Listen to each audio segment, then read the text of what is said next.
سورۃ البلد جس میں 20 آیتیں اور 1 رکوع ہے، اس سے کچھ حصہ تلاوت کیا ہے۔ اللہ تعالیٰ قبول و منظور فرمائے۔ اللہ وحدہ لا شریک قرآن عظیم فرقان حمید سورۃ البلد آیت نمبر 1 میں ارشاد فرماتا ہے لا اقسم بہذا البلد۔ اللہ تعالیٰ نے اس سورت کا آغاز بھی قسم سے فرمایا۔ لا اقسم قسم ہے مجھے، بہذا البلد کے الفاظ ہیں، بہذا البلد سے مراد اس شہر کی۔ مفسرین کرام بیان فرماتے ہیں کہ اللہ تعالیٰ نے جو قسم فرمائی ہے، قسم کھائی ہے، اللہ تعالیٰ کا قسم فرمانا کہ قسم ہے مجھے اس شہر کی، اس سے مراد شہر مکہ ہے، کیونکہ اس میں حضور اکرم صلی اللہ علیہ وآلہ وسلم جلوہ گر تھے۔ اے پیارے محبوب، مجھے شہر مکہ کی قسم، وجہ یہ ہے کہ اس پہ تو جلوہ گر ہے۔ وَأَنْتَ حِتُمْ بِهَذَا الْبَلَدِ، وَأَنْتَ اور اے پیارے محبوب تو تشریف فرما ہے اس شہر میں۔ یہاں پہلی بار کی وضاحت اللہ وحدہ لا شریک نے فرما دی۔ قسم فرمانے کا مقصود حضور اکرم صلی اللہ علیہ وآلہ وسلم کے شہر کی قسم کھا کے اللہ وحدہ لا شریک نے کی۔ تو وجہ بھی بتا دی کہ وجہ کیا ہے۔ بے شک یہاں کعبۃ اللہ ہے، حجر اسود ہے، مقام ابراہیم ہے، صفا و مروہ ہے، اور بھی بہت اعلیٰ مقامات ہیں، لیکن پیارے محبوب اس لیے میں قسم کھا رہا ہوں کہ تو یہاں جلوہ گر ہو چکا ہے۔ ووالد وما ولد، اور والد کی قسم، باپ کی قسم، اور اس کی جو اس نے جنا، اس کی قسم اللہ وحدہ لا شریک نے فرمائی۔ اسے مراد مفسرین کرام نے حضرت آدم علیہ السلام اور ان کی اولاد دیا ہے، جس طرح حضرت ابراہیم علیہ السلام اور ان کی اولاد ہے۔ لقد خلقنا الانسان فی کبد، بے شک انسان جو ہے وہ مشقت میں ہے۔ انسان کی مشقت کس چیز کے اندر ہے؟ وما خلقت الجن والانس الا لیعبدون، اللہ تعالیٰ نے جنوں انس کو پیدا فرمایا اپنی عبادت کے لیے۔ تو جب انسان اس سے روگردانی کرتے نظر آئیں گے، وہ در در کی ٹھوکریں کھاتے نظر آئیں گے۔ کامیابی یہی ہے کہ اللہ وحدہ لا شریک کے حضور جو جھک جاتا ہے، اللہ تعالیٰ کو یاد کرتا ہے، کامیابی پھر اس کے قدم چوم دیا کرتی ہے، وہی کامیابی کا زینہ بن جاتا ہے۔ زینہ سیڑھی کو کہتے ہیں، یہ جو ممبر ہے اس کی جو سیڑھی ہے اس کو بھی زینہ کہا جاتا ہے۔ تو کامیابی کا زینہ اللہ تعالیٰ کے احکامات اور حضور اکرم صلی اللہ علیہ وآلہ وسلم کے طور طریقوں کے اندر ہے۔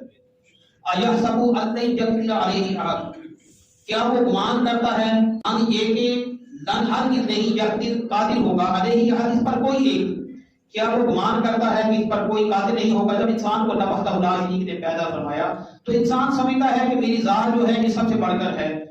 اللہ وحدہ لا شریک نے انسان کو بے شک بڑے احسن طریقے کے ساتھ پیدا فرمایا ہے، لیکن اللہ وحدہ لا شریک نے انسانیت کو پیدا فرما کر اس کا مفہوم جو ہے وہ پچھلی آیت میں بیان کر چکا ہوں کہ جنوں اس کو کس مقصد کے لیے اللہ تعالیٰ نے پیدا فرمایا۔ یقول اہلکت مالا لبدا، مالا لبدا مال کا جو ڈھیر ہے اس کا اللہ وحدہ لا شریک نے ذکر فرمایا۔ وہ جو کہتا ہے کہ جو مال کی کثرت ہے، مال کی کثرت کی وجہ سے کبھی بندہ ہلاک بھی ہو جاتا ہے، کبھی نیست و نابود بھی ہو جاتا ہے۔ دنیا میں مال کو یوں خرچ کرے کہ اللہ کی رضا کے لیے، تو آخرت میں وہی مال اس کے لیے نجات کا ذریعہ بن سکتا ہے۔ مال کی جو محبت ہے یہ بندے کو فنا کی طرف لے جاتی ہے۔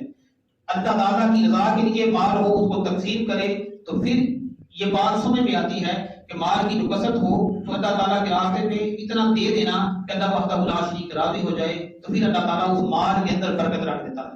مال ہو زکات نہ دے، اس مال کا کیا فائدہ؟ تو زکات کا معنی ہی میل کچیل کو دور کرنا ہے۔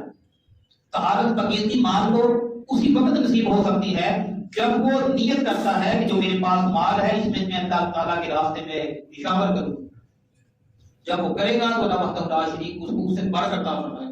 اَيَحْسَبُ أَن لَّمْ يَرَهُ أَحَدٌ، وہ گمان کرتا ہے کہ مجھ کو کوئی دیکھنے والا نہیں ہے۔ جب بھی تو اللہ تعالیٰ کے راستے میں دیتا ہے وہ خالق کائنات تو تجھے دیکھنے والا ہے۔ اللہ وحدہ لا شریک ہر حرکت سے باخبر ہے، دیکھتا ہے کہ میرا بندہ کیا کر رہا ہے۔ جب بندے نے نیت کر دی ہو اللہ وحدہ لا شریک کے راستے میں دے رہا ہو تو اللہ وحدہ لا شریک اس کی ہر لمحے سے باخبر ہے۔ عرض کیا کہ آپ کے دعویٰ نبوت کی کوئی دلیل فرمایا، میری 40 سال کی زندگی کو دیکھو، اس میں آپ کو جھوٹ نظر نہیں ہے۔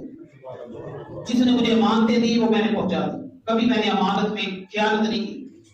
تو کبھی کبھار ایسا ہوتا ہے کہ انسان جو نبوت کا دعویٰ کرتا ہے اس دعویٰ کی دلیل جو ہوتا ہے وہ اس کا کردار بن جایا کرتا ہے۔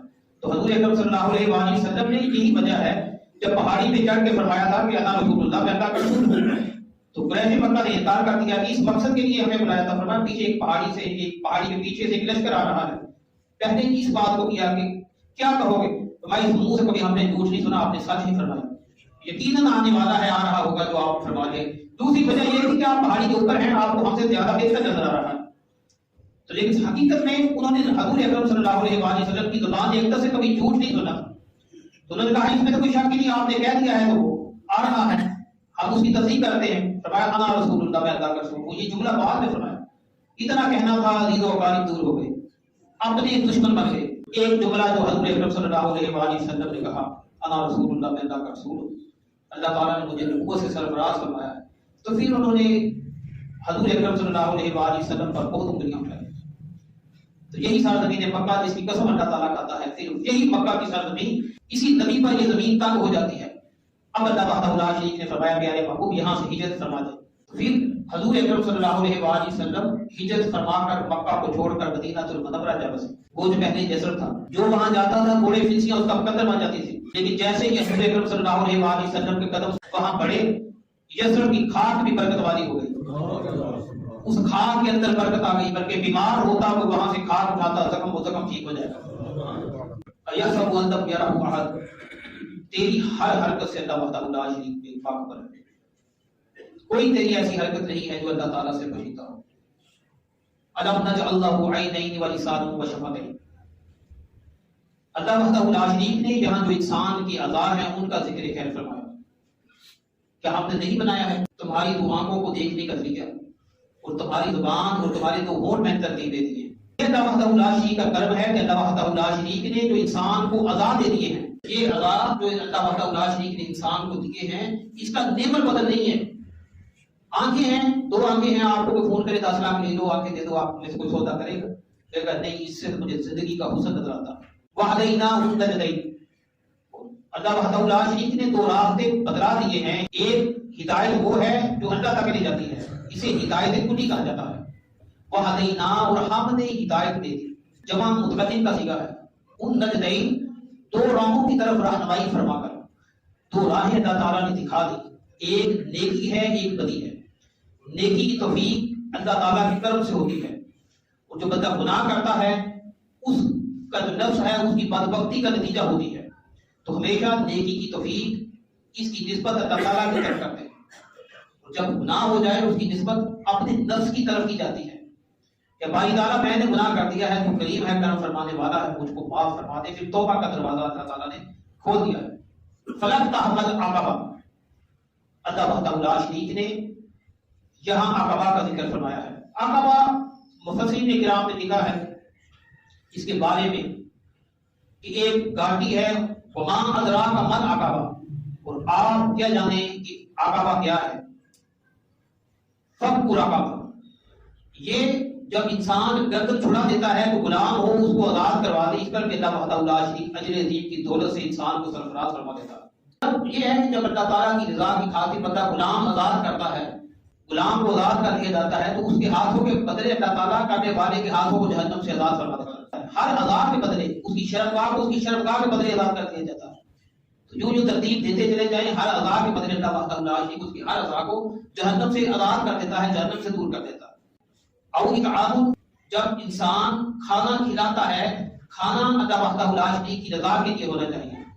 اور اطعام فی یوم، کسی بھی دن جو کسی کو کھانا دیتا ہے، ذی مسغبہ، کسی ایسے شخص کو جس کے پاس کھانا نہ ہو اس کو کھانا کھلا دینا. حضرت شیخ عبد القادر جیلانی رحمۃ اللہ تعالیٰ علیہ، حسن حسین بغدادی پیران پیر، پیر دستگیر روز زمین علیہ رحمہ بیان کرتے ہیں کہ ہم نے 20 سال زندگی میں دیکھے، لیکن اس سے برابر نہیں دیکھا کہ کسی بھوکے کو کھانا کھلا دیا. دیکھیں ہم تذکرہ ان کا کرتے ہیں اور ان کے کردار سے دور ہوتے چلے جا رہے ہیں، جو کردار بھی اپنانا پڑے گا. تو یہ ہے کہ کردار سے بھی محبت کرنا سیکھیں. کردار سے جب آپ محبت کریں گے تب وحدہ لا شریک کی رحمتیں اور برکتیں آپ کا مقدر بن جائیں گی. یتیم ذا مقربہ، یتیم کو کھانا کھلانے پر بھی اللہ وحدہ لا شریک بڑا راضی ہوتا ہے. اور یہاں مقربہ کے الفاظ ہیں. مقربہ کس کو کہا جاتا ہے؟ جو قرابت دار ہو. ایک یتیم ہو اور ایک قرابت دار ہو، اس کے کھانا کھلانے پر دوہرا اجر اللہ تعالیٰ دیتا ہے. کوئی ایک دوسرا ہو یتیم، اس کی کفالت پر ایک درجہ اجر ہے. جب کوئی قرابت دار آ جائے اس پر اللہ تعالیٰ دوہرا اجر عطا فرماتا ہے. دیکھیں اللہ تعالیٰ کی تقسیم ہے کہ رشتے داروں کے ساتھ صلہ رحمی کا اجر بھی زیادہ ہے. لیکن بدقسمتی ہے آج لوگ عزیز و اقارب کو دور پھینکتے ہیں، دور دراز کو قریب کرنے کی کوشش کرتے ہیں. تو یہ تب بھی ہے آج کا جملہ، آج کا بعض نصیحت ان احباب کے لیے کہ عزیز و اقارب کو اس طرح نہ کریں، حقیر نہ جانے. ان پر خرچ کرنے سے اللہ وحدہ لا شریک آپ کو دوہرا اجر دینے کے لیے تیار ہے. او مسکین ذا متربہ، جو ایسے مسکین کو کھانا کھلاتا ہے۔ متربہ کہتے ہیں جو خاک نشین ہو، جو کہیں ایسی جگہ بیٹھا ہو، تو یہ نہیں ہونا چاہیے کہ آپ ٹیبل پہ لگے لوگوں کو تو پوچھتے ہیں کوئی زمین پہ پڑا ہوا ہے، خاک نشین ہے۔ ایسا بھی ہو سکتا ہے جسے آپ کہہ دیتے ہیں کہ کہاں منحوس میرے دروازے پہ آ گیا ہے، کہاں بیٹھا ہوا ہے۔ کبھی یہ بھی ہوتا ہے کہ گدڑی میں چھپا دال ہوا کرتا ہے۔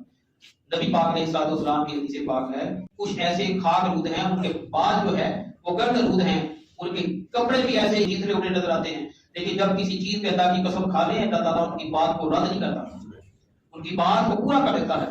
ثم كان من الذين تواصوا بالصبر من الذين آمنوا، اور وہ لوگ جو ایمان لائے، وتواصوا بالصبر، اور صبر کی انہوں نے وصیت کی، وتواصوا بالرحمہ، اور انہوں نے مہربانی کی وصیتیں کی۔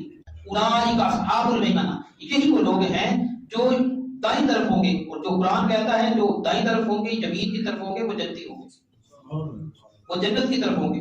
والذین کفروا بآیاتنا، اور وہ لوگ جنہوں نے انکار کیا، ایک تو ہے کہ کفر کی وجہ سے، بآیاتنا، ہماری آیات کا، اصحاب المشأمہ، یہی وہ لوگ ہیں جو بائیں جانے والے ہوں گے، مشأمہ والے ہوں گے، علیہم نار موصدہ، اور ان کا جو ٹھکانہ ہوگا بند آگ ہوگی، بند آگ میں پھینک دیے جائیں گے، جیسے آگ ہو اس کو چاروں طرف سے کور کر دیا جائے، اوپر ڈھکن لگا دیا جائے، اسے پھر کوئی راہ نہیں ملتی۔ تو آج الحمدللہ اللہ تعالیٰ کی توفیق سے آج سورۃ بلد کو مکمل کیا گیا ہے، 20 آیات آپ کے سامنے پیش کی گئی، ان کا ترجمہ اور تفسیر کو بیان کیا گیا۔ اللہ تعالیٰ ہمیں قرآن کا فہم نصیب فرمائے، اللہ تعالیٰ ہمیں عمل کی توفیق